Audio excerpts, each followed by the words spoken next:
الله أكبر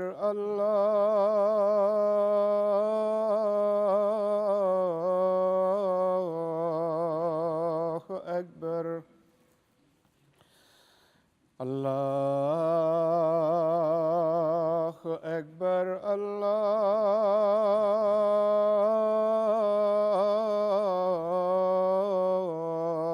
الله أكبر أشهد أن لا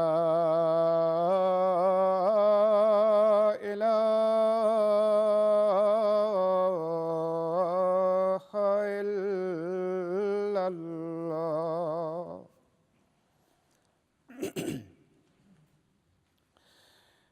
أشهد أن لا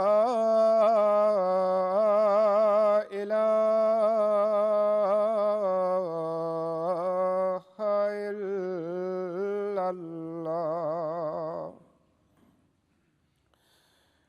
أشهد أن محمدًا رسول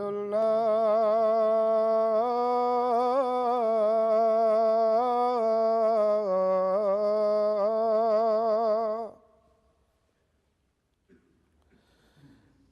أشهد أن محمدًا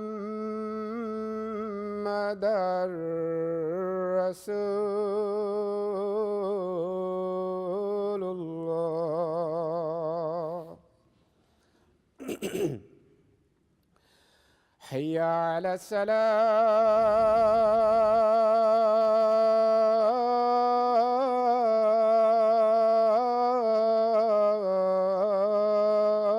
الصلاة حي على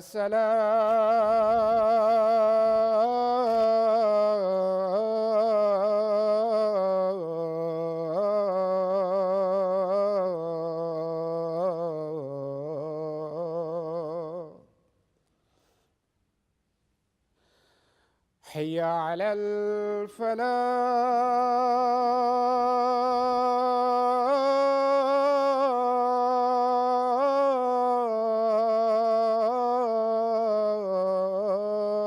الفلاح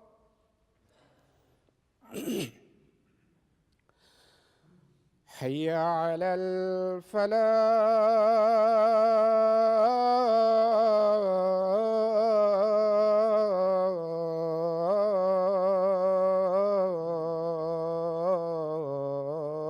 الفلاح الله أكبر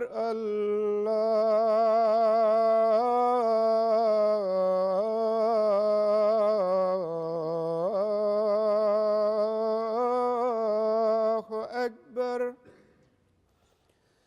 لا إله إلا الله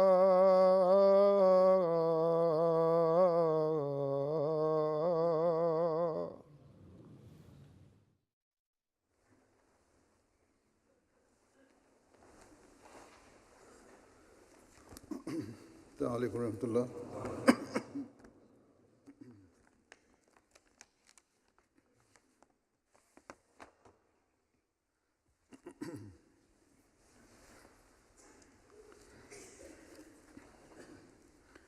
أشهد أن لا إله إلا الله وحده لا شريك له وأشهد أن محمدًا عبده ورسوله أما بعد فأعوذ بالله من الشيطان الرجيم بسم الله الرحمن الرحيم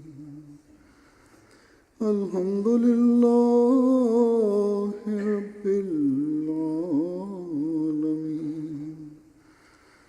الرحمن الرحيم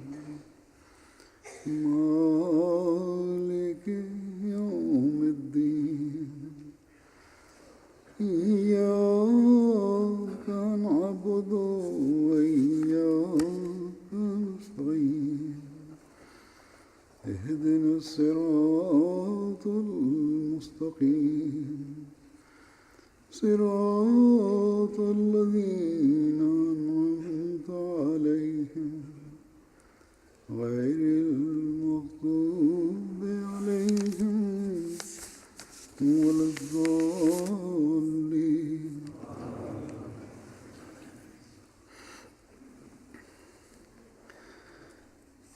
آج 27 مئی ہے اور جیسا کہ ہر احمدی جانتا ہے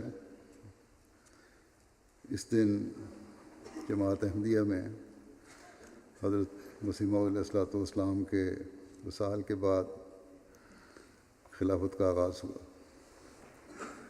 اور اس کی مناسبت سے جماعت میں یہ دن یوم خلافت کے طور پر منایا جاتا ہے. یا اللہ تعالیٰ کے وعدے حضرت صلی اللہ علیہ وسلم کی پیش گوئی اور حضرت مسیح موعود علیہ الصلوۃ والسلام کی قدرت ثانیہ کے متعلق دی ہوئی خوشخبری پر ہم اللہ تعالیٰ کا شکر ادا کرتے ہیں کہ اللہ تعالیٰ نے ہمیں بکھرنے سے بچا لیا، ہمیں ایک لڑی میں پرو دیا. اور اس حوالے سے ہم یہ عہد بھی کرتے ہیں کہ ہم خلافت احمدیہ کے قیام اور ہمیشہ جاری رکھنے کے لیے ہر قسم کی قربانی کے لیے بھی تیار رہیں گے انشاءاللہ. جماعت احمدیہ کی گزشتہ 108 سالہ تاریخ اس بات پر گواہ ہے کہ اس عہد کو پورا کرنے کے لیے ایک کے بعد دوسری نسل نے ثبات قدم کے ساتھ قربانیاں دیں. اللہ تعالیٰ آئندہ بھی جماعت کے ہر فرد کو جو اس وقت جماعت میں ہے یا آئندہ انشاءاللہ شامل ہوگا ہمیشہ اس عہد کو نبھانے کی توفیق عطا فرماتا رہے. حضرت مسیح موعود علیہ السلام نے اپنی بعثت کا مقصد بندے کو خدا تعالیٰ کے قریب کرنا اور اللہ تعالیٰ کے تمام حقوق ادا کرنا اور بندوں کو ایک دوسرے کے حقوق ادا کرنے کی طرف توجہ دلانا بتایا ہے. رسالہ الوصیت میں بھی خلافت کے قیام کی خوشخبری عطا فرما کر حضرت مسیح موعود علیہ السلام نے ان باتوں کو ہی ہمیں اپنی زندگی کا حصہ بنانے کے لیے ہدایت فرمائی. چنانچہ رسالہ الوصیت میں ایک جگہ فرماتے ہیں کہ اگر تم پورے طور پر خدا کی طرف جھکو گے تو دیکھو میں خدا کے منشا کے موافق تمہیں کہتا ہوں کہ تم خدا کی ایک قوم برگزیدہ ہو جاؤ گے. خدا کی عظمت دلوں میں بٹھاؤ اور اس کی توحید کا اقرار نہ صرف زبان سے بلکہ عملی طور پر کرو تا خدا بھی عملی طور پر اپنا لطف و احسان تم پر ظاہر کرے. فرمایا کینہ پروری سے پرہیز کرو اور بنی نوع سے سچی ہمدردی سے پیش آؤ. ہر ایک راہ نیکی کی اختیار کرو، نامعلوم کس راہ سے تم قبول کیے جاؤ. پس اگر ہم توحید پر قائم رہیں اور بنی نوع کی ہمدردی میں ترقی کرتے رہیں، خلافت احمدیہ کے ساتھ وابستہ رہیں، تو پھر وہ تمام ترقیات جن کا اللہ تعالیٰ نے حضرت مسیح موعود علیہ السلام سے وعدہ فرمایا ہے انہیں بھی ہم دیکھنے والے ہوں گے. اس بات کی بھی اللہ تعالیٰ سے خبر پا کر حضرت مسیح علیہ السلام نے ہمیں خوشخبری دی. آپ فرماتے ہیں کہ یہ مت خیال کرو کہ خدا تمہیں ضائع کر دے گا۔ تم خدا کے ہاتھ کا ایک بیج ہو جو زمین میں بویا گیا۔ خدا فرماتا ہے یہ بیج بڑھے گا اور پھولے گا اور ہر ایک طرف اس کی شاخیں نکلیں گی اور ایک بڑا درخت ہو جائے گا۔ بس اس میں کوئی شک نہیں کہ حضرت مسیح علیہ السلام کی قائم کردہ جماعت نے ترقی کرنی ہے۔ یہ خدا تعالیٰ کا وعدہ ہے۔ ہم میں سے ہر ایک کو اپنے جائزے لینے ہوں گے کہ ہم حقوق اللہ اور حقوق العباد کے لیے کیا کر رہے ہیں۔ دنیا کی نظر ہماری طرف ہے۔ اللہ تعالیٰ نے بھی یہ کام ہمارے سپرد کیا کہ توحید کو قائم کریں، خود بھی اللہ تعالیٰ کے قریب ہوں اور دنیا کو بھی اپنے پیدا کرنے والے واحد و یگانہ خدا کے قریب کرنے کی کوشش کریں اور انسانیت کی قدروں کو قائم کریں۔ گزشتہ دنوں میں اسکینڈینیوین ممالک کے دورے پر تھا۔ وہاں بعض اخباری نمائندوں نے اور دوسرے پڑھے لکھے لوگوں نے بھی یہ سوال پوچھا کہ تمہارے مقاصد کیا ہیں۔ میں ان کو یہی بتاتا رہا کہ خلافت احمدیہ اور جماعت احمدیہ کے مقاصد وہی ہیں جس کو حاصل کرنے کے لیے اللہ تعالیٰ نے حضرت مسیح موعود علیہ السلام کو بھیجا تھا، اور وہ یہی ہیں کہ بندے کو خدا تعالیٰ کے قریب کرنے کے لیے پوری کوشش کرنا اور بنی نوع انسان کے حق ادا کرنا۔ اس سے زیادہ ہمارا کوئی مقصد نہیں، کیونکہ آج کی دنیا میں ہم دیکھ رہے ہیں کہ دنیا خدا تعالیٰ کو بھول رہی ہے اور عموماً خدمت انسانیت کے نام پر خدمت اپنے مفادات حاصل کرنے کے لیے کی جاتی ہے، جس سے مزید بے چینیاں پیدا ہو رہی ہیں اور ملکوں اور قوموں کے تعلقات میں دوریاں پیدا ہو رہی ہیں۔ اس دور میں یہ بات دنیا داروں کو بڑی مشکل سے سمجھ آتی ہے کہ بغیر اپنے مفادات کے صرف خدا تعالیٰ کی رضا حاصل کرنے کے لیے کس طرح تم لوگ یہ کام کر سکتے ہو۔ ابھی شاید ان لوگوں کا خیال ہوتا ہے دنیا داروں کا کہ محبت پیار کے نام پر تم احمدی لوگ جو ہو یہ دوسروں کے قریب آ رہے ہیں یا لوگوں کو قریب لانے کی کوشش کر رہے ہیں، اور بعد میں شاید جب تمہاری طاقت ہو جائے، حکومتوں پر قبضہ کرو، شاید یہ تمہارا مقصد ہو جس کے لیے تم نے یہ طریقہ کار اختیار کیا ہے۔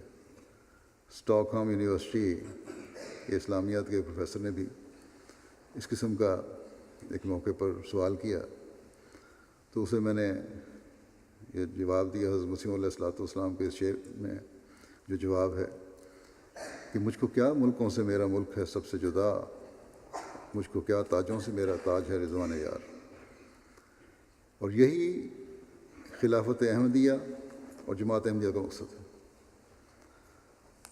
اس سفر میں اللہ تعالیٰ کے فضل سے میڈیا کے ساتھ بھی کافی انٹرویو ہوئے، غیروں کے ساتھ معلومہ مسجد کے افتتاح کے علاوہ ڈنمارک اور اسٹاک ہوم میں 2 ریسیپشن بھی ہوئیں جس میں اسلام اور قرآن کریم کی صحیح تعلیم اور آن حضرت صلی اللہ علیہ وسلم کی اسوہ حسنہ اور خلفائے راشدین کے نمونوں کے حوالے سے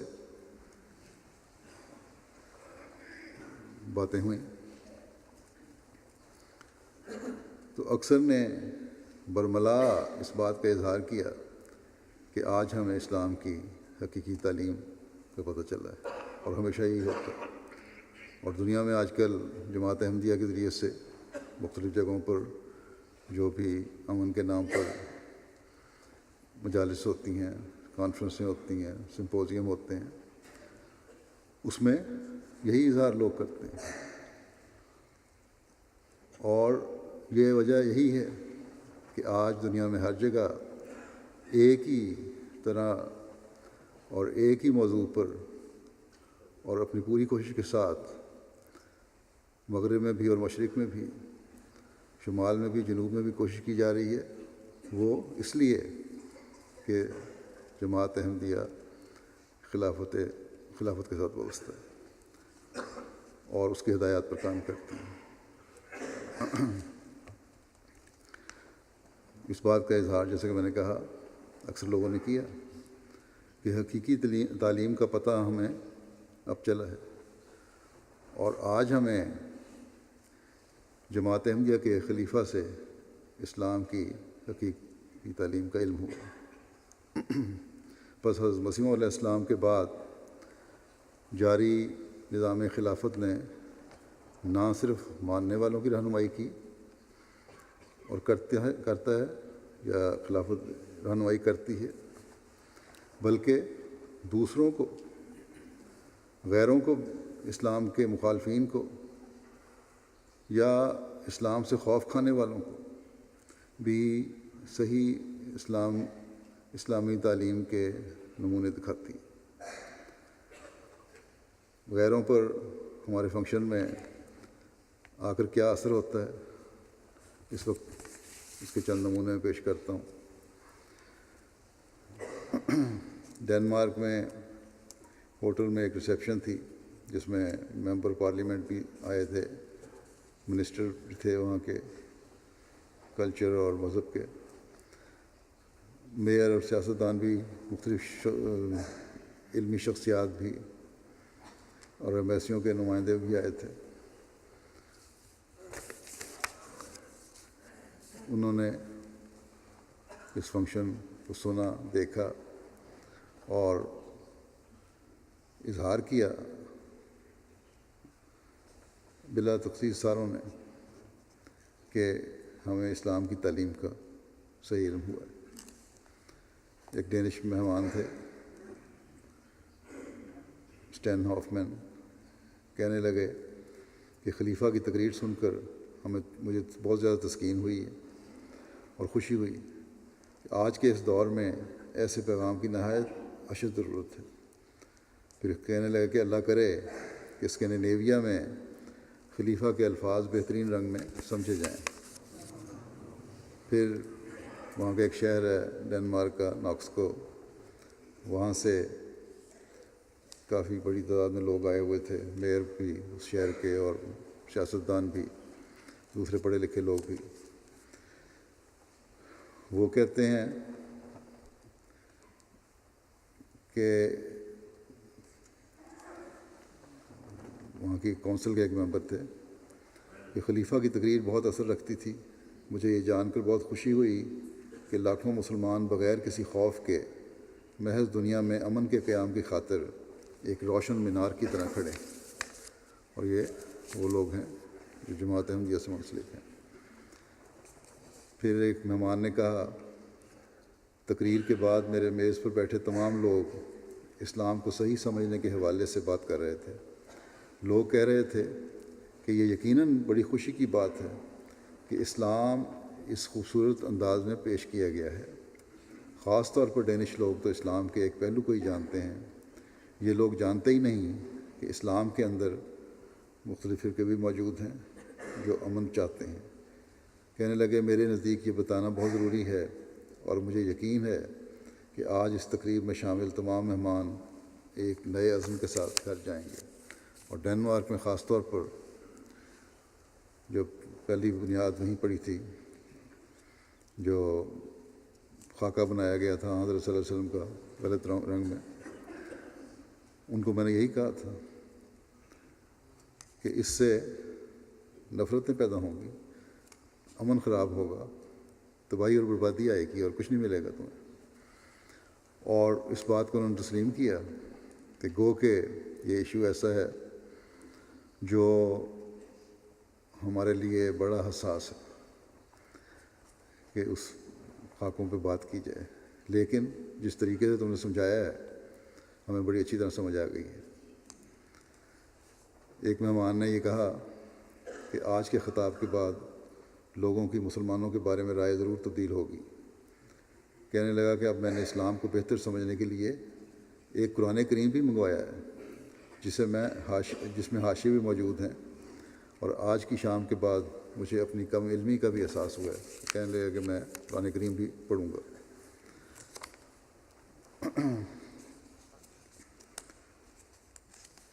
جیسا کہ میں نے کہا، ناکسکو سے لوگ آئے تھے۔ جب وہ تقریب کے بعد واپس جا رہے تھے تو ایک مہمان نے لکھا کہ ہم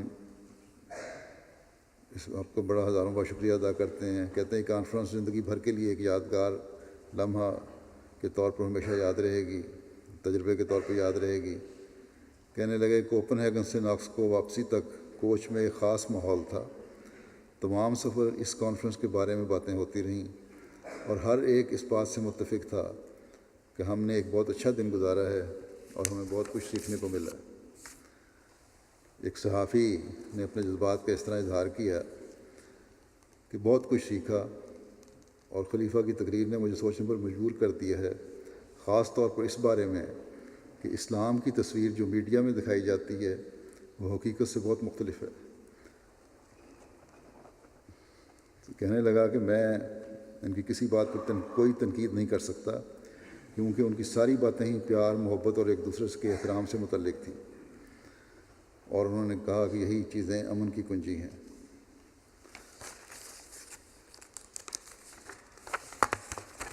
پھر کہنے لگا کہ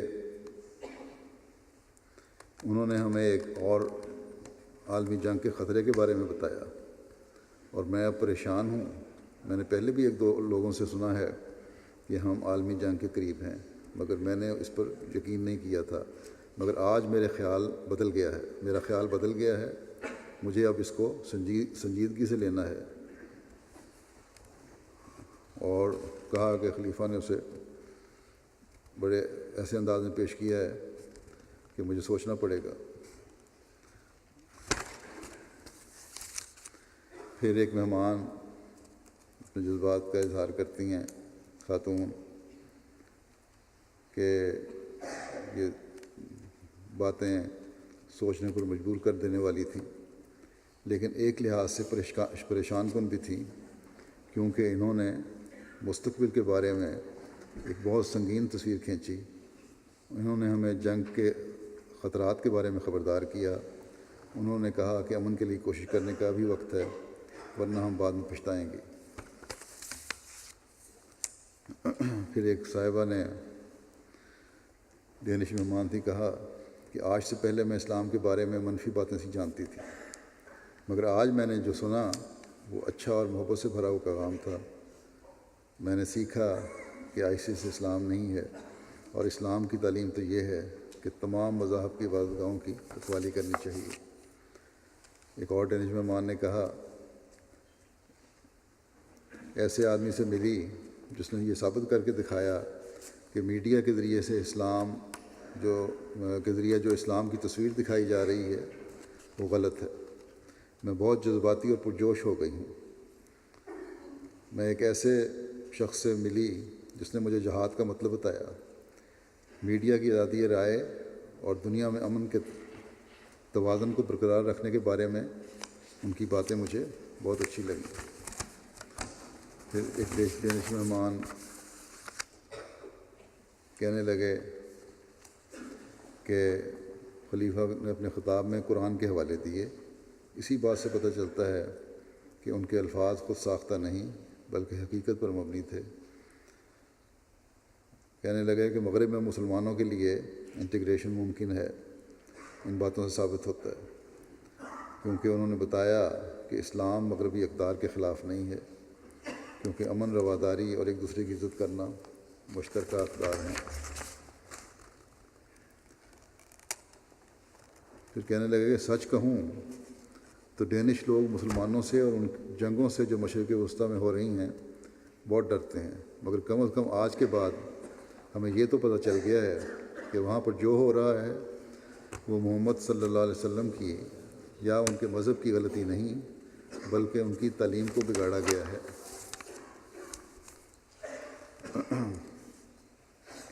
یونیورسٹی کے طالب علم تھے، کہتے ہیں کہ ان کے تقریر کے نکات بڑے واضح تھے، اسلام کی اقدار کا اظہار جس طرح کیا گیا بڑی واضح تھی، اور ایسی اقدار ہیں جنہیں ہم سب کو اپنانا چاہیے۔ اور کہنے لگے مجھ پر اور تمام حاضرین پر یہ ثابت کیا ہے کہ اسلام ایک پرامن مذہب ہے، اور یہ قرآن کی آیات کے حوالوں سے ثابت کیا، اور آن حضرت صلی اللہ علیہ وسلم کی زندگی اور ان کے خلفاء کی مثالوں سے ثابت کیا، اور یہ مجھے بڑا اچھا لگا، اور جماعت احمدیہ کے مقاصد کو بھی واضح کیا، جس سے مجھے صحیح اسلام کو سمجھنے کا موقع ملا۔ ایک اور مہمان نے اپنے جذبات کا اظہار اس طرح کیا کہ جس طریق پر انہوں نے ہماری نسل اور اس وقت درپیش مسائل کے بارے میں بات کی اور قرآن کو بنیاد بنا کر ان مسائل کا حل بتایا، وہ بہت ہی اعلیٰ تھا۔ کم از کم مجھے آج سے پہلے ہرگز علم نہیں تھا کہ قرآن انصاف کے بارے میں اتنا کچھ کہتا ہے۔ پھر کہنے لگے کہ اسلام کے بارے میں میرے نظریات بالکل بدل گئے ہیں، پہلے مجھے صرف وہی پتہ تھا جو میڈیا بتاتا تھا، مگر اب میں نے دوسری طرف کی حقیقت کو دیکھ لیا ہے۔ تو کہنے لگے قرآن کی ایک آیت کا حوالہ دیا ہے خلیفہ وقت نے، جس میں یہ ذکر تھا کہ ان لوگوں سے بھی انصاف کرنا چاہیے جن کو انسان پسند نہیں کرتا، اور یہ بھی اچھا لگا کہ انہوں نے بتایا کہ پہلے دور کے مسلمان تو یہود و نصارہ سے پیار کا سلوک کرتے تھے۔ اس بات نے میرے دل پر بہت گہرا اثر کیا۔ پھر ہیومنسٹ سوسائٹی سے تعلق رکھنے والی ایک خاتون کہتی ہیں پرامن پیغام کے بارے میں لوگوں کو بہت کم معلومات ہیں، میڈیا صرف بری چیزوں کو سامنے لاتا ہے اور اچھی چیزوں کے بارے میں کچھ نہیں بتاتا۔ ڈنمارک کا سارا میڈیا آج یہاں موجود ہونا چاہیے تھا، اور میں اپنے ملک کے لوگوں کے اس رویے سے بہت مایوس ہوئی ہوں۔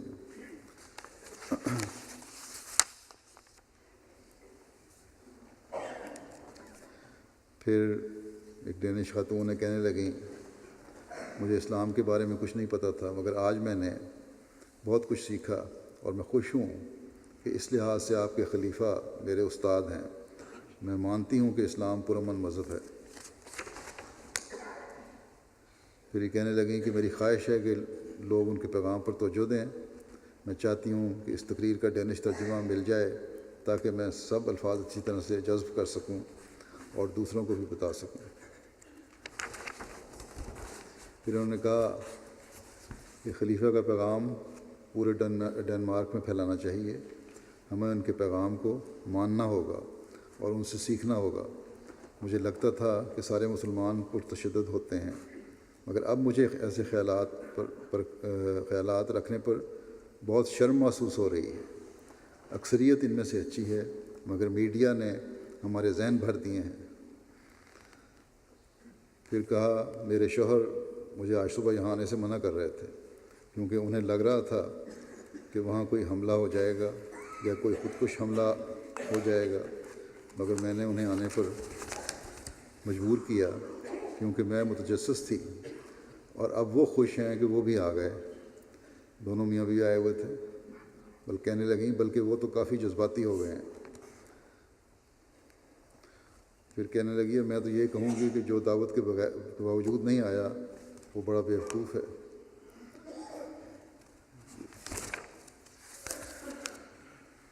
ایک ڈینش سیاستدان کیم لافن ہوم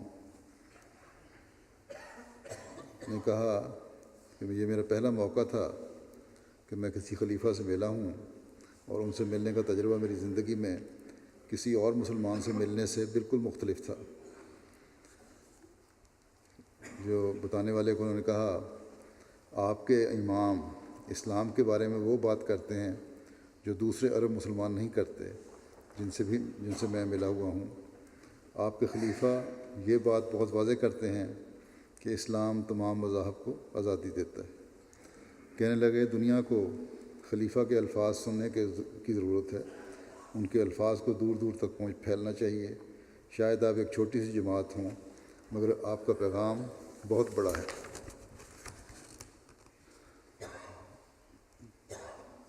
پھر کہنے لگے یہ تقریر بہت معلوماتی تھی، مثلا میں نے محمد نبی کریم صلی اللہ علیہ وسلم اور قرآن کریم کے بارے میں جانا، مثلا یہ کہ انہوں نے عیسائیوں کو اپنی مسجد میں عبادت کرنے دی، اور یہ بھی کہ وہ ہر قسم کے اینٹی سیمیٹزم کے خلاف تھے۔ امریکن ایمبیسی کے نمائندہ کہنے لگے کہ خلیفہ نے اسلام کا حقیقی چہرہ دکھایا۔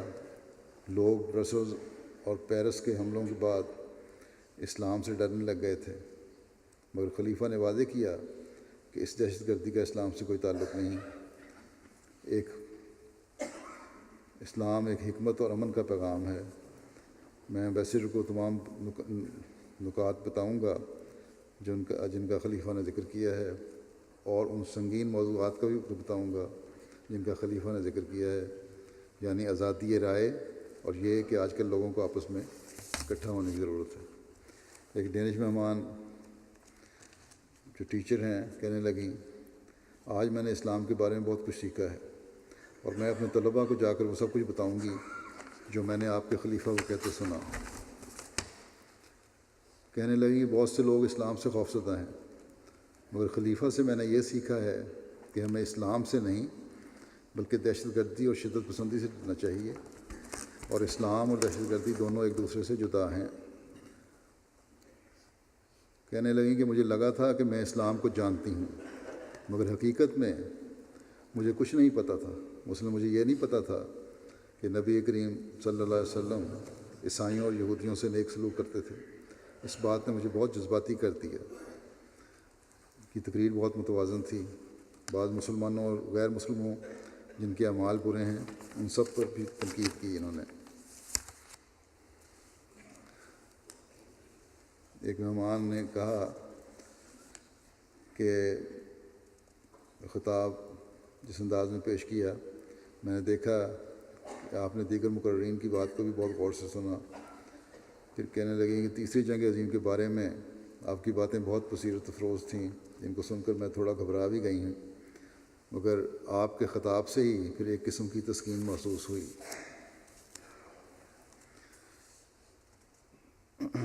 مالمو میں بھی 140 سے زائد سویڈش مہمان شامل ہوئے مسجد کے افتتاح میں، اور ممبران پارلیمنٹ، مالمو سٹی کے mayor, police chief, city church کے نمائندے، یونیورسٹیوں کے پروفیسر اور مختلف شعبوں سے تعلق رکھنے والے لوگ۔ ایک یہودی مہمان نے کہا کہ آج کا یہ دن میرے لیے بہت معلوماتی تھا کیونکہ میں نے اسلام کے بارے میں بہت کچھ سیکھا ہے۔ کہنے لگے کہ اس دنیا میں اسلام کے بارے میں بہت زیادہ منفی سوچ پائی جاتی ہے، اور ہم سب مسلمانوں کی شدت پسندی سے ڈرتے ہیں۔ اس لیے میں ایک مسلمان رہنما کے صرف اور صرف پیار کے پیغام کو سن کر حیران رہ گیا۔ کہنے لگے کہ انہوں نے کہا کہ آپ کو خدا کی عبادت کرنی چاہیے، مگر ساتھ ہی انسانیت سے محبت بھی کرنی چاہیے۔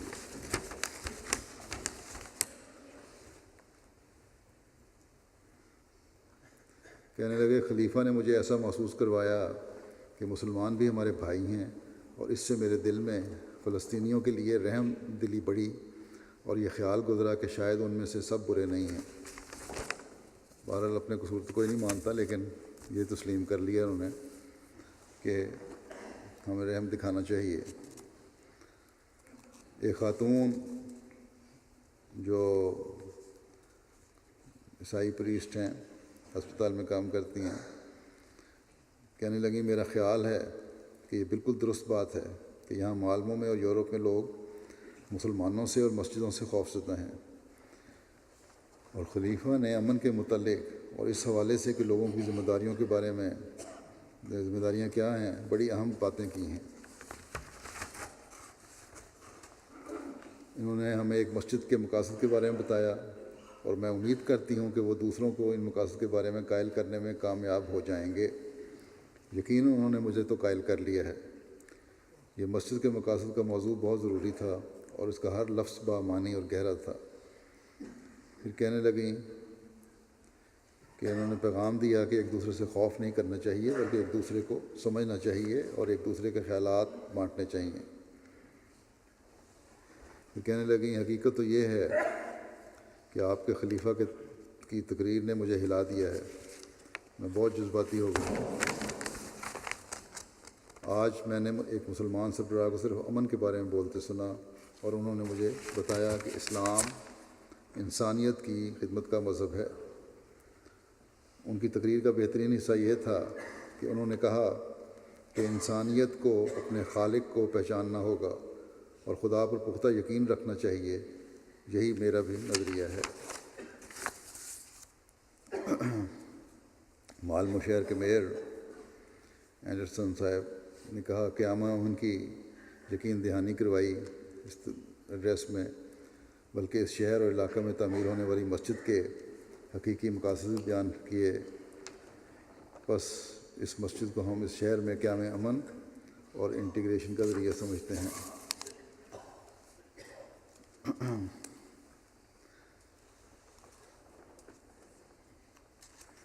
ایک صحافی نے کہا بڑی حیرت ہے کہ اس مسجد کے اخراجات جماعت کے لوگوں نے اپنی جیب سے ادا کیے۔ یہ بات میرے لیے نہایت حیرت کا باعث تھی، کیونکہ یہ کوئی معمولی رقم نہیں تھی، بلکہ 30 ملین کروڑ کی بات ہے۔ پھر کہنے لگے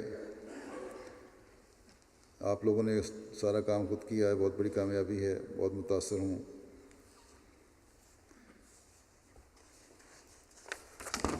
یہ کہنے لگیں کہ دہشت گردی اور ظلم و ستم کے واقعات دیکھتا ہوں۔ کہنے لگے صحافی مرد، مگر آپ لوگ ان سے مختلف ہیں۔ کہنے لگے کہ ایک عرصہ پہلے میں اپنا واقعہ سنایا کہ میں ایک سپر مارکیٹ میں جا رہا تھا، وہاں ایک شخص نے مجھے پوچھا کہ کیا میں مسلمان ہوں؟ اس پر میں نے اسے بتایا کہ نہیں، میں مسلمان نہیں ہوں، عیسائی ہوں۔ وہ مجھے کہنے لگا کہ اگر تم عیسائی ہو تو جہنم میں جاؤ۔ بس کہتے ہیں یہ سوچ ہے مسلمانوں کی، لیکن آپ لوگوں کی سوچ بالکل مختلف۔ یہ باتیں آپ احمدیوں میں نظر نہیں آتی۔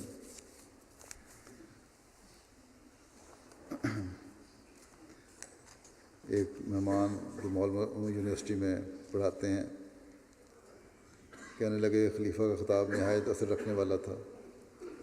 امن، پیار، محبت، رواداری کا نہایت مثبت اور عالمی پیغام ہمیں دیا ہے۔ اسی طرح لنڈ یونیورسٹی مالمو میں اسلامیات کے پروفیسر بھی آئے ہوئے تھے، کہنے لگے کہ خلیفہ کا خطاب نہایت دلچسپ اور اپنے اندر اثر رکھنے والا تھا۔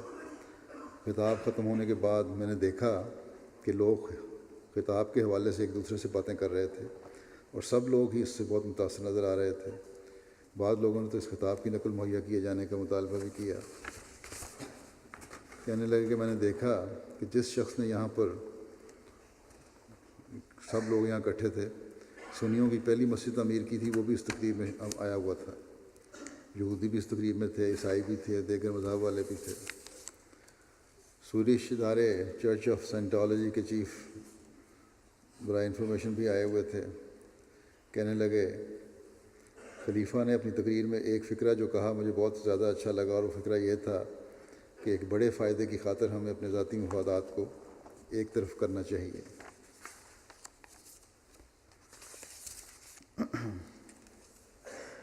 ایک دوست مائیکل، جن کے والدین پولش ہیں، سویڈن میں رہتے ہیں، کہنے لگے کہ تقریر ہر لحاظ سے مکمل تھی، اس میں امن اور ایک دوسرے کے مدد کرنے کا پیغام تھا، اور افریقہ کا ذکر بھی انہوں نے کیا، اسکول اور دوسری سہولیات مہیا جو کی جا رہی ہیں افریقہ میں۔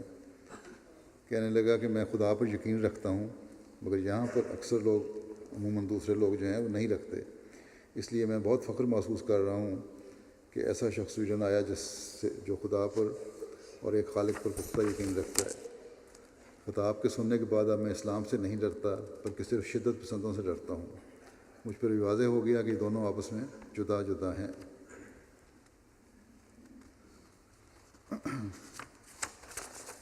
پھر ایک مہمان مسلمان تھے، حسین عبداللہ صاحب یوگوسلاویہ تھے، کہنے لگے کہ خلیفہ کے الفاظ نے مجھے چھو لیا ہے اور میں ان کی ہر بات سے اتفاق کرتا ہوں۔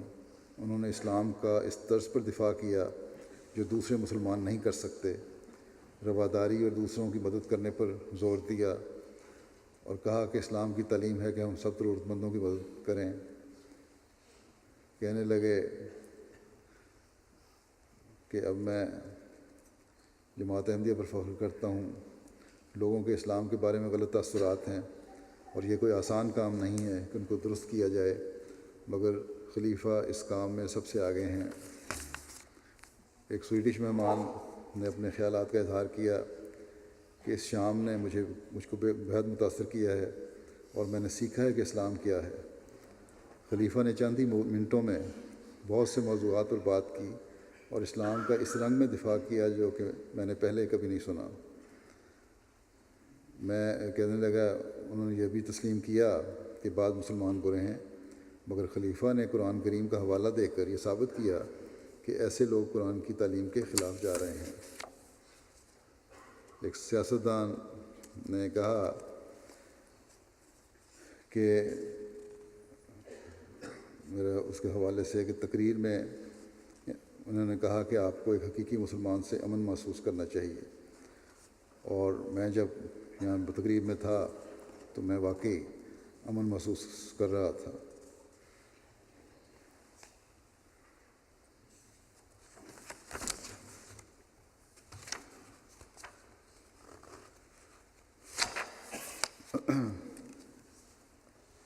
ایک عیسائی پادری کہنے لگے کہ مجھے آپ کے خلیفہ کے ہر تقریر کے ہر لفظ سے اتفاق ہے، بالخصوص مجھے ان کی یہ بات پسند آئی ہے کہ ہمیں خدا کو یاد رکھنا چاہیے اور یہی مذہب کی بنیاد ہے۔ نیز یہ کہ انہوں نے شروع میں جب قرآن پڑھا تو مجھے وہ بہت روحانی اور ہلا دینے والا لگا۔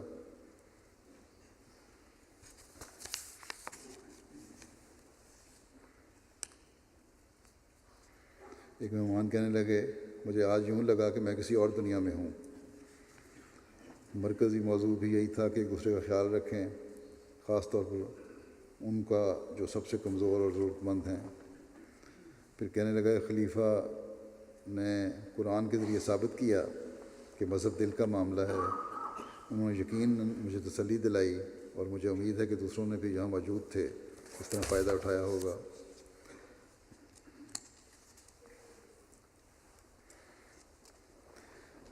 ایک مہمان نے کہا کہ آج کے خطاب میں بہت سے موضوعات بات کی۔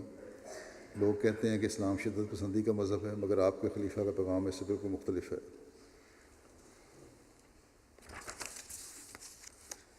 پھر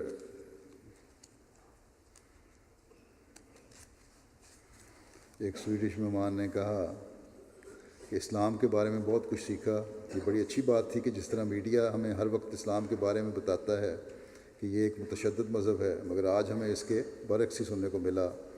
خلیفہ نے ہمیں تسلی دلائی اور ہمارے ڈر کو دور کیا اور ثابت کیا کہ نبی کریم صلی اللہ علیہ وسلم پرامن تھے۔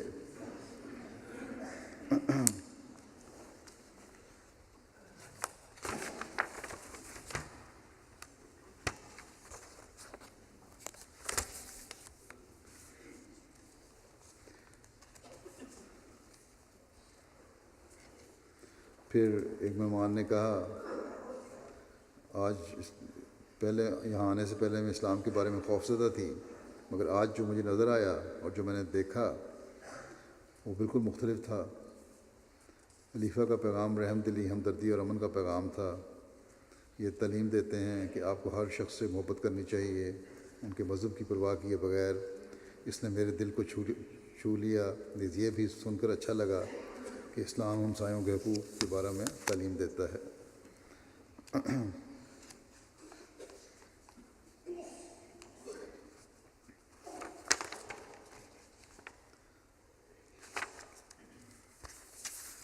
اس طرح کے بہت سارے تاثرات مہمانوں کے ہیں، بدھسٹ بھی ہیں، عیسائی بھی ہیں،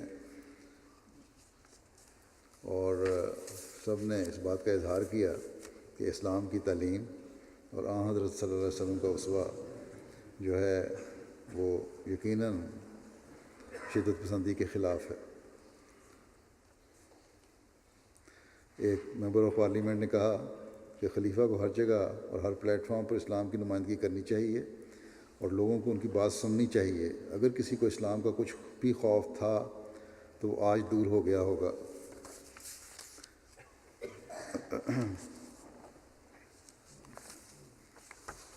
پھر کہنے لگے کہ ایک مہمان نے کہا کہ یہ تقریر آسٹریا کے لوگوں کو دینی چاہیے کیونکہ ان ملکوں میں لوگ اسلام کی نفرت اور اسلام کے خوف میں جنونی ہو چکے ہیں۔ انہیں یہ تقریر سننے کی سخت ضرورت ہے تاکہ وہ سیکھ سکیں کہ اسلام ایک امن کا مذہب ہے۔ خلیفہ نے بہت خوبصورتی سے مساجد کے مقاصد کے بارے میں سمجھایا، اور یہ کہ مسجد کا مطلب امن ہے، اور یہ کہ صلاۃ کا مطلب بھی امن اور امان ہے۔ مجھے یہ بھی اچھا لگا کہ آپ کے خلیفہ نے بتایا کہ جماعت احمدیہ کا سیاست سے کوئی تعلق نہیں ہے اور صرف امن قائم کرنے کے بارے میں فکر کرتی ہے۔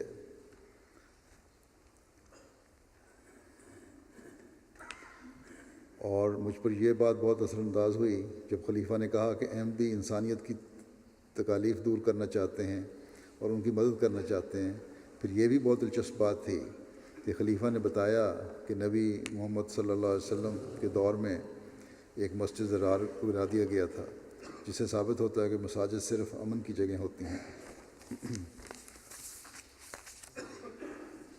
سویڈن کے دارالحکومت اسٹاک ہوم میں بھی ایک ریسیپشن تھی، وہاں بھی 6 ممبران پارلیمنٹ شامل ہوئے، پھر دوسرے حکومتی اہلکار بھی تھے، مختلف شعبوں سے تعلق رکھنے والے لوگ تھے، اور وہاں بھی لوگوں نے بڑے اچھے تاثرات کا اظہار کیا۔ ایک مہمان نے کہا مجھے آج بہت کچھ سیکھنے کو ملا ہے، یہ بہت متاثر کن تھا، بلکہ اس سے بھی بڑھ کر اس سے امید مندی ہے۔ میں بہت شکر گزار ہوں کہ خلیفہ یہاں آئے۔ خلیفہ کے پیغام نے ہمیں احساس دلایا کہ ہم کسی تنازع کو دیکھ کر آنکھیں بند نہ کر لیا کریں، یہ خود ہی ختم ہو جائے گا۔ یہ بہت ٹھوس پیغام تھا اور میں اس کے لیے بہت شکر گزار ہوں۔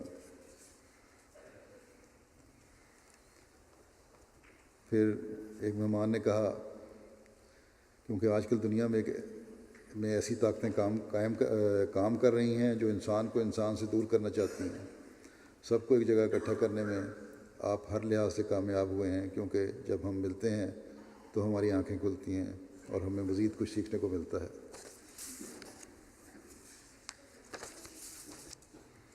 عراق سے آنے والے ایک عیسائی مہاجر سلام صاحب نے کہا کہ میں نے عراق میں کبھی ایسی باتیں نہیں سنی۔ وہاں لوگ اسلام کی وہ شکل پیش نہیں کرتے جو آپ کے خلیفہ بتا رہے ہیں۔ کاش کہ عراقی لوگ خلیفہ کی بات سن لیتے تو ہمیں اس طرح ہجرت نہ کرنی پڑتی اور یہاں سویڈش لوگوں کے سامنے بھکاری بن کر نہ آنا پڑتا۔ یہاں سویڈش لوگوں کو لگتا ہے کہ میں کوئی حق جمانے آیا ہوں۔ یہ احساس میرے لیے بہت برا ہے۔ عراق میں آپ کے خلیفہ جیسا ایک شخص بھی نہیں ہے۔ خلیفہ تو صاف صاف بات کرتے اور بتاتے ہیں کہ دنیا میں کیا ہو رہا ہے۔ آپ کی جماعت تمام مسلم فرقوں سے بہتر ہے۔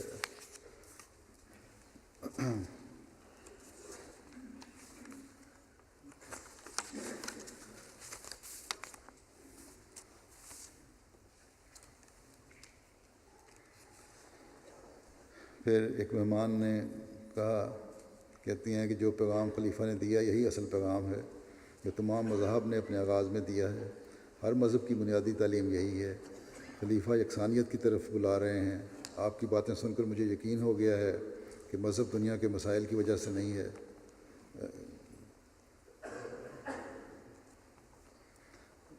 مذہب دنیا کے مسائل کی وجہ نہیں ہے، کہ دنیا کے مسائل مذہب کی وجہ سے نہیں ہیں۔ اگر مسلمانوں کے ساتھ ہمارے اختلافات ہیں تو وہ مذہب کے نہیں ہیں بلکہ کلچر کے ہیں۔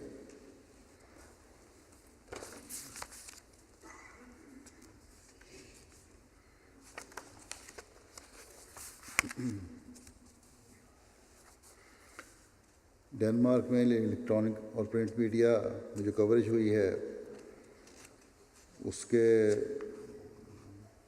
نیشنل اخبار ہے ایک کرسچن بلادت اس نے ہوٹل کے جو فنکشن ہوا تھا اس کی خبر دی. پڑھنے والے تو 50,000 ہی ہیں. اسی طرح ایک اور ریڈیو 24 کی جرنلسٹ کے انٹرویو کے لیے مشن آئی اور تقریباً پونے گھنٹے کا انٹرویو لیا اور پھر اس کو ڈینش ترجمے کے ساتھ منوان شائع کیا، سنایا. اس ریڈیو کے وقت میں سامعین کی تعداد 25 سے 40,000 ہے. ٹی وی جی آر نے اپنی خبروں میں کوریج دی، اس کے سامعین کی تعداد 2 ملین ہے. اسی طرح دوسرا میڈیا وغیرہ کے ذریعے کل تقریباً 3 ملین افراد تک یہ پیغام اسلام کا پہنچا. اسی طرح سویڈن میں مختلف اخباروں اور ریڈیو چینل وغیرہ کے ٹی وی چینل کے 6 انٹرویو ہوئے اور نیشنل ٹی وی پر انہوں نے خبریں بھی دیں.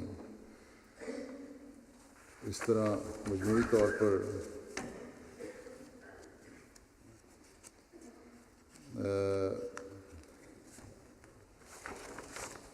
تقریباً 8 ملین کے قریب لوگوں تک سویڈن میں بھی پیغام پہنچا. بس یہ باتیں جو جس طرح جماعت کا پیغام پہنچ رہا ہے اور جس طرح لوگوں کے تاثرات ہیں جو میں نے بیان کیے، عمومی طور پر اسلام کی تعلیم سن کر ان لوگوں کو حقیقت کا علم ہوا کہ اسلام کی حقیقی تعلیم اللہ تعالیٰ کا حق ادا کرنے کے میں ہے اور اس کے ساتھ ہی سلامتی اور امن کا پیغام ہے اور حقوق العباد ادا کرنا ہے. اور یہ لوگوں کو پتہ لگ گیا کہ جماعت احمدیہ نے کیونکہ خلافت کے ساتھ وابستہ ہے اس لیے یہ حقوق ادا کر رہی ہے. بس یہ بنیادی چیز ہے کہ ہر احمدی اس بات کو سمجھے کہ خلافت کے ساتھ وابستہ رہ کر ہی یہ حقوق صحیح طور پر ادا ہو سکتے ہیں.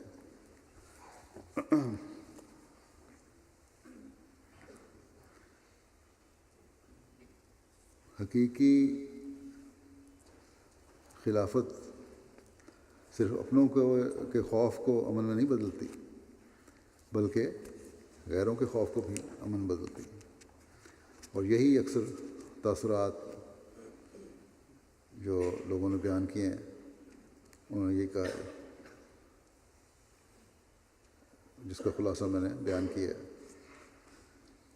کہ ان کے جو خوف کی حالتیں تھیں وہ یہاں ہمارے فنکشنوں پہ آ کر امن میں تبدیل ہوگی. یہ کیونکہ اللہ تعالیٰ کا وعدہ ہے اور اس وجہ سے اللہ تعالیٰ کی تائیدات بھی ساتھ ہیں جو اسلام کی خصوصی تعلیم کا دوسروں پر اثر ڈالتی ہیں. اس لیے بعض نے قرآن کریم کو پڑھنے کا بھی اظہار کیا. 1-2 کی مثالیں میں نے پیش کی. حضرت مسیح علیہ السلام سے ہٹ کر اگر کوئی اس زمانے میں خلافت قائم کرنا چاہتا ہے یا چاہے گا تو ناکام ہوگا اور امن قائم نہیں کر سکے گا. چونکہ ہم دیکھتے ہیں کہ جب حقیقی خلافت تھی خلافت اولیٰ کے زمانے میں جو ابتدائی زمانے میں خلافت راشدین کے زمانے میں حضرت عمر کے زمانے میں کیا ہوا؟ شام اور عراق میں ایسا امن قائم کیا کہ وہاں کے عیسائی اس وقت جب کہ رومن حکومت نے دوبارہ قبضہ کرنے کی کوشش کی روتے تھے کہ مسلمان دوبارہ واپس آئیں، اور جب مسلمان دوبارہ واپس آئے تو انہوں نے خوشیاں منائیں. لیکن اب کیا ہو رہا ہے؟ شام اور عراق میں خلافت کے نام پر جو تحریک شروع ہوئی ایک تو اس میں کوئی طاقت نہیں تھی، حقیقت نہیں تھی، اور جو شروع میں ابتدائی طاقت تھی وہ بھی اب ختم ہو گئی اور کوئی زور نہیں رہا۔ جو کام خلافت کے نام پر شروع ہوا تھا 2-3 سال میں، بلکہ اس سے بھی کم عرصے میں، وہ اس کو میں صرف ایک تنظیم کا نام رہ گیا، جس نے نہ اپنوں کو امن دیا ہے نہ غیروں کو امن دیا ہے۔ وہاں جانے والے بہت سے ایسے ہیں جو اسلام اور خلافت کے نام پر ایک جذبے کے ساتھ گئے تھے، یہاں سے یورپ سے بھی جاتے رہے، لیکن غیر اسلامی حرکتیں دیکھ کر مایوس بھی ہوئے۔ کئی ان میں ایسے ہیں واپس آنا چاہتے ہیں لیکن نہیں آ سکتے، یہ بھی میڈیا میں آ رہا ہے، خوف کی حالت میں رہ رہے ہیں، تمام راستے ان کے لیے بند ہیں۔ شدت پسندی کا یہ حال ہے کہ گزشتہ دنوں ایک خبر تھی کہ ایک عورت کا چھوٹا بچہ، دودھ پیتا بچہ، بھوک سے تڑپ رہا تھا اور گھر کا فاصلہ دور تھا۔ عورت نے ایک علیحدہ جگہ جا کر بالکل درخت کے نیچے اپنے آپ کو لپیٹ کے بچے کو دودھ پلانا شروع کیا۔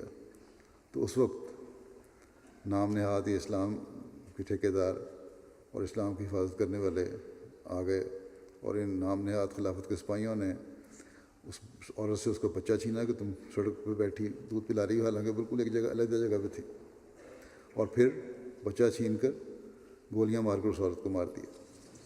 تو یہ وہ ظلم ہے جو وہاں ہو رہے ہیں، اور مارا اس بات پر کہ تم یہ غیر اسلامی فعل کر رہی ہو۔ انہوں نے تو اپنوں کا امن بھی چھین لیا ہے، تو غیروں کو انہوں نے کیا امن دینا ہے؟ جیسا کہ میں نے مثال دی کہ حضرت عمر کے زمانے میں تو عیسائی بھی اس بات پر خوش تھے کہ ہمیں مسلمان امن دے رہے ہیں اور عیسائی امن نہیں دے رہے، اور آج اس کے بالکل الٹ ہو رہا ہے۔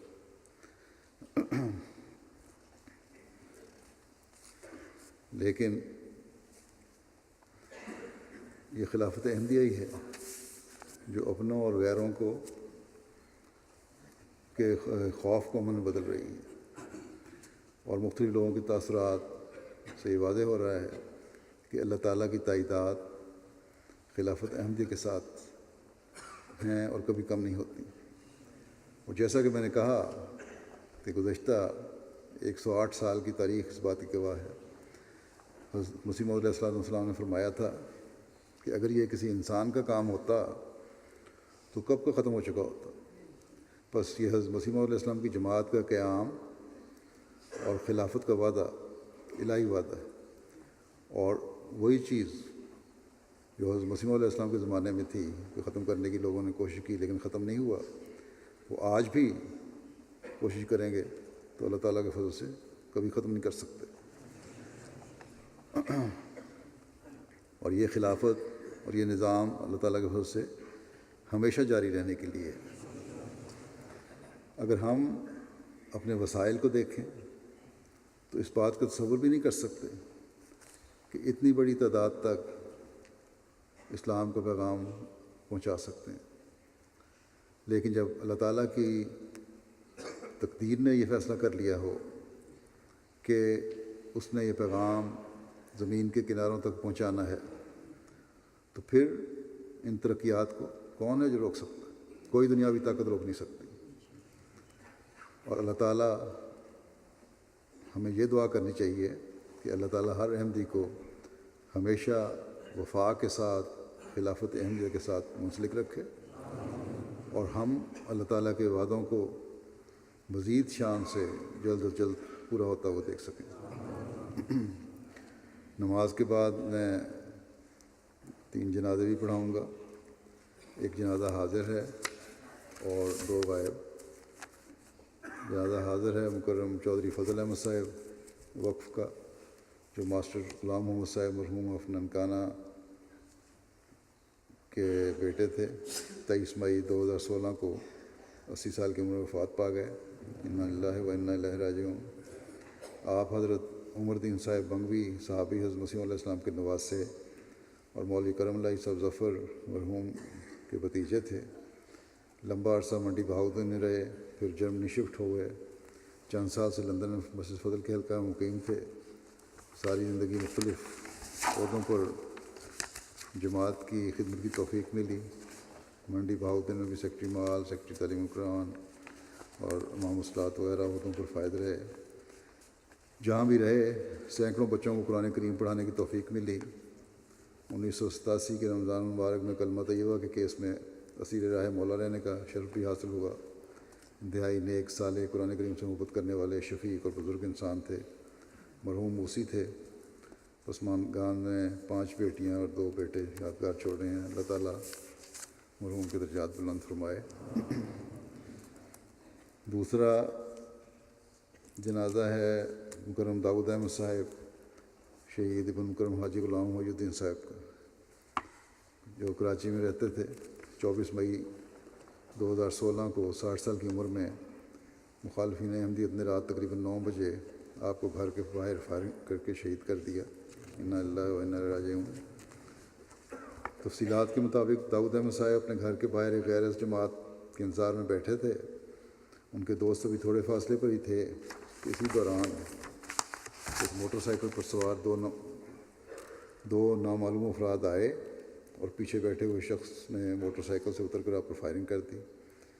غیر جماعت دوست جن کی مدد کے لیے آگے بڑھے تو حملہ آوروں نے ان کی ٹانگوں پر بھی فائر کیے اور موقع سے فرار ہو گئے. فائرنگ کے نتیجے میں مکرم داؤد صاحب کے 3 گولیاں لگیں جو سینے اور پیٹ سے آر پار ہو گئیں. فائرنگ کی آواز سن کر ارد گرد سے لوگ جائے وقوع پر جمع ہو گئے اور انہوں نے مکرم داؤد صاحب کو فوری طور پر قریبی واقعہ ہسپتال میں پہنچایا، جہاں سے فرسٹ ایڈ کے بعد دونوں کو لیاقت نیشنل ہسپتال شفٹ کر دیا گیا، جہاں ڈاکٹر نے داؤد صاحب کا آپریشن کیا. لیکن پیٹ میں لگنے والی گولیوں نے جگر اور بڑی اور چھوٹی آنت کو شدید متاثر کیا تھا.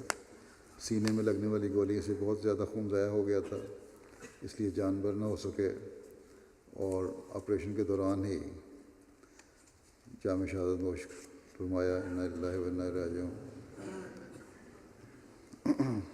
جو غیر جماعت دوست تھے ان کے زخمی تھے وہ اللہ تعالیٰ کے فضل سے بہتر ہیں. شہید مرحوم کے خاندان میں احمدیت کا نفوذ ان کے دادا حضرت مولوی الف الدین صاحب آف چونڈا ضلع سیالکوٹ کے ذریعے سے ہوا تھا، جنہوں نے حضرت مسیح علیہ السلام کے دست مبارک پر بیعت کر کے جماعت احمدیہ میں شمولیت اختیار کی تھی. پھر یہ خاندان ربوہ شفٹ ہو گیا اور 1956 میں ربوہ میں ان کی پیدائش ہوئی. ان کے والد نیوی میں ملازم تھے. پھر یہ کراچی چلے گئے اور وہاں پھر انہوں نے تعلیم حاصل کی. ان کا ایک حادثے میں بازو بھی ضائع ہو گیا تھا اور لیکن انہوں نے کبھی بازو کی کمی کو اپنے کام میں حائل نہیں ہونے دیا. بے شمار خوبیوں کے مالک تھے، بڑے نرم مزاج، علاقے کے ہر دل عزیز شخصیت تھے، ایماندار، نیک دل، نیک سیرت، شریف النفس. وقوع کے بعد تحقیق کرنے والے ادارے جب علاقے کے لوگوں سے معلومات لے رہے تھے تو ہر شخص کا یہی کہنا تھا کہ یہ شخص تو کسی سے جھگڑا نہیں کر سکتا. جھگڑا کرنا تو دور کی بات ہے، یہ تو دوسروں کی مدد کیا کرتے تھے اور دوسروں کے کام آنے والے نیک انسان تھے. جماعتی خدمات میں پیش رہے. آپ کا گھر عرصہ 18 سال تک نماز سینٹر کے طور پر استعمال ہوتا رہا اور اسی طرح انصار اللہ اور جماعتی کاموں کی خدمت کی توفیق ان کو ملی. ان کا ایک بیٹا اس وقت جامعہ احمدیہ میں 4تھے سال میں پڑھ رہا ہے. 2 بیٹے ان کے باہر کام کر رہے تھے، ملک سے باہر تھے. اللہ تعالیٰ شہید مرحوم کے درجات بلند فرمائے اور ان کے بچوں کو بھی ان کی نیکیاں جاری رکھنے کی توفیق عطا فرمائے. تیسرا جنازہ مکرم محمد اعظم اکثیر صاحب کا ہے، جو 25 مئی 2016 کی صبح ربوہ میں 74 سال کی عمر میں وفات پا گئے. انا للہ و انا الیہ راجعون. آپ مکرم مولوی محمد اشرف صاحب سابق امیر جماعت احمدیہ بھیرا کے ہاں اکتوبر 1942 میں قادیان میں پیدا ہوئے. آپ کے خاندان میں احمدیت آپ کے دادا مکرم منشی محمد رمضان صاحب کے ذریعے آئی جنہوں نے 1909 میں بیعت کی تھی۔ آپ حضرت مولوی محمد اسماعیل صاحب حلال پوری کے نواسے اور مکرم مولوی محمد انصر جلیل کے بھانجے تھے۔ آپ کے والد مکرم مولوی محمد اشرف صاحب بھی وقف جدید کے معلم تھے۔ بنیادی تعلیم میٹرک تھی، پھر آپ جامعہ میں داخلہ لے لیا اور 1961 میں زندگی وقف کی، جامعہ احمدیہ رغو میں داخل ہوئے۔ 1969 میں وہاں سے شہادت کا امتحان پاس کیا، اسی دوران FA اور مولوی فاضل کا امتحان بھی پاس کیا۔ پھر ان کا تقرر وہاں وزارت اصلاح و ارشاد نے اور مختلف جگہوں پر ہوتا رہا۔ ادارۃ المتصنفین وکالت تبشیر میں بھی کام کیا اور وزارت تعلیم القرآن میں بھی کام کیا۔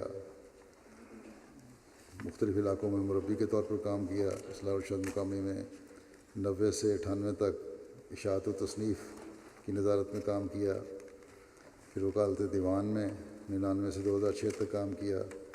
2006 سے 8 تک وکالت اشاعت کے ماہنامہ تحریک جدید کے ایڈیٹر رہے۔ اکتوبر 2008 سے وفات تک نگران متخصصین جو اسپیشلائز کرتے ہیں جامعہ کے فارغ التحصیل، ان کے نگران رہے۔ اللہ تعالیٰ کے فضل سے بڑے کامیاب مربی داعی اللہ مناظر تھے۔ کتابیں بھی انہوں نے بعض لکھیں۔ انصار اللہ میں بھی خدمات کا موقع ملا اور بڑے دعا گو انسان تھے۔ اللہ تعالیٰ ان کے درجات بلند فرمائے۔ ان کے ورثاء میں ان کی اہلیہ کے علاوہ 3 بیٹیاں اور 1 بیٹا ہے۔ بیٹا یہی ہے جو باپ کے جنازے پہ جا بھی نہیں سکے۔ اللہ تعالیٰ ان بچوں کو بھی اور اہلیہ کو بھی صبر اور حوصلہ عطا فرمائے اور اپنے باپ کی نیکیوں کو جاری رکھنے کی توفیق عطا فرمائے۔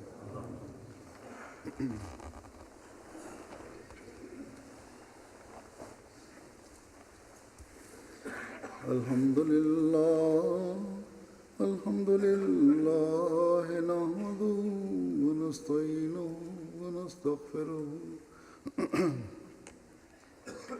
ونؤمن بہ ونتوکل علیہ ونعوذ باللہ من شرور انفسنا ومن سیئات اعمالنا من يهده الله فلا مضل له ومن يضلل فلا هادي له ونشهد أن لا إله إلا الله ونشهد أن محمدا عبده ورسوله عباد الله رحمكم الله إن الله يأمر بالعدل والإحسان وإيتاء ذي القربى وينهى عن الفحشاء